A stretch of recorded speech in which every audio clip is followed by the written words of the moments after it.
Alright travellers, today we're taking a look at universal travel adapters, and I have here a selection of different adapters.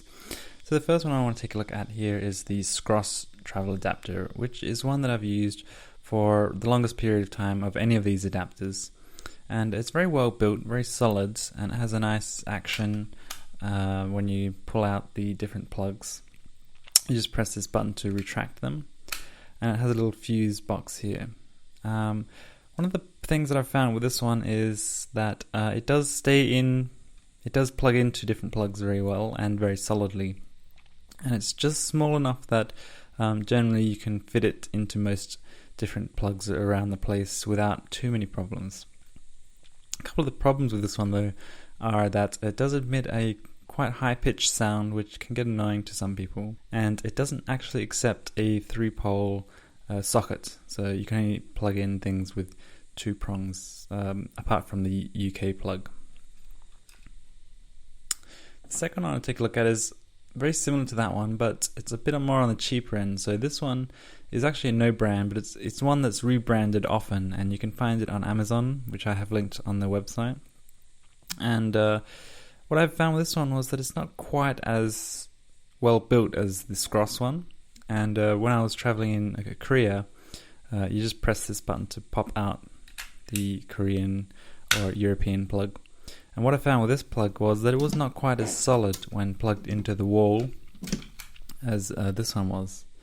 So I'm not sure what it was about it, but this one plugs into European sockets much more solidly and doesn't slide out, whereas this one tended to slide out and was not quite as solid in the different European plugs that I tried. So one of the last travel adapters I want to take a look at was this rather unusual one here, which if you look on the website, I've linked to a more common one that's available in America from the Amazon store. But this one I picked up from Japan. The Roid Warrior is a brand in Japan that you can pick up. But there is a Kirkland one that is more common, and you can get it from Amazon. So this one actually separates into 2 separate parts, and it has the European plug here, and it has the Australian and US plug here.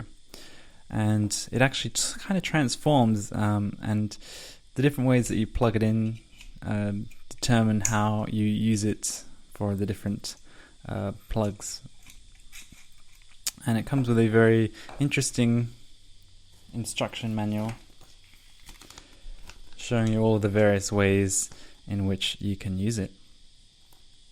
The problem I've found with this one though is that it doesn't have any USB ports, and when you want to plug it into the wall, you have to pull these 2 parts outwards, and that means that if you have a plug next to it, for example here, it's going to be difficult to plug it into the wall because these 2 white parts actually block it from going into certain plugs.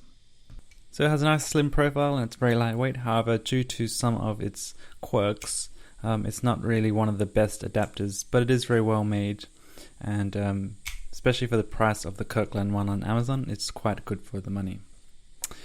However, if you have something with USBs like a tablet or a phone, you're probably going to find one of these ones like a Scross or this one here with the 2 travel USB ports, because you can charge up to 3 devices at the same time, 1 in the top and 2 in each of the USBs.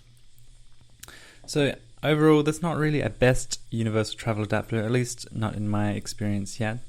But for me personally, the Scross is one of the higher end, and it has a very nice sturdy build quality, and it has a very nice solid click and retract that I quite like. And I think probably into the future I'll be continuing to use the Scross adapter. Of course, there are different adapters.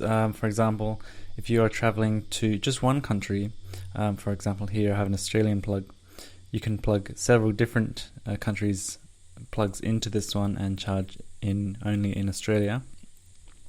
And there is also something like this, which I would not really recommend. It's 2 USBs, but this one has a kind of a click off system where you change the plug depending on which country you'll be going to.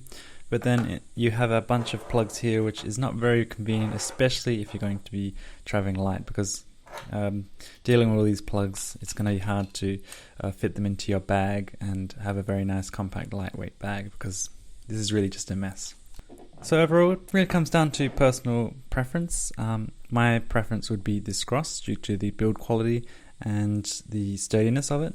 But for most people, possibly down to the cost, this is one of the cheaper ones, and it still has the same great features, which is a 2 USB port. But really, it's going to come down to what you're charging and how you're charging it. So that's it. Thanks very much for watching, and be sure to tune in next week for the next video.